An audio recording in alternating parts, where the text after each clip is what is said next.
Mwanasiasa na mfanyabiashara Mike Sonko amebadilisha msimamo wake baada ya awali kutangaza kuwa angejitolea kumsaidia dereva wa basi la Classic lililohusika katika ajali iliyosababisha kifo cha mfanyabiashara na mwanasiasa wa zamani Cyrus Jirongo. Kauli yake ya awali iliibua mjadala mkubwa mitandaoni na miongoni mwa wananchi. Lakini Sonko amesema kwamba ni kwa sababu aliguswa na maelezo ya mwanzo yaliyotolewa na dereva huyo yaliyomfanya aamini alikuwa mtu wa kawaida aliyekuwa akijaribu kulinda maisha ya abiria wake. Aidha dereva swafa aende the opposite side au watu akajaga emergency au miza watu, anamshua. Kulikuwa na wamama, kulikuwa na watoto, kulikuwa na watu wa different families.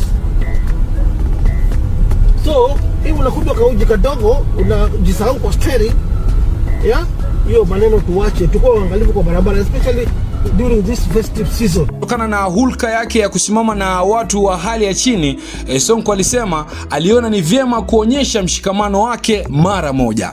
Mimi naitwa Tilas Kamau. Mimi ni dereva wa Climax Coaches Bus. Nimefanyia Climax Coaches miaka 8.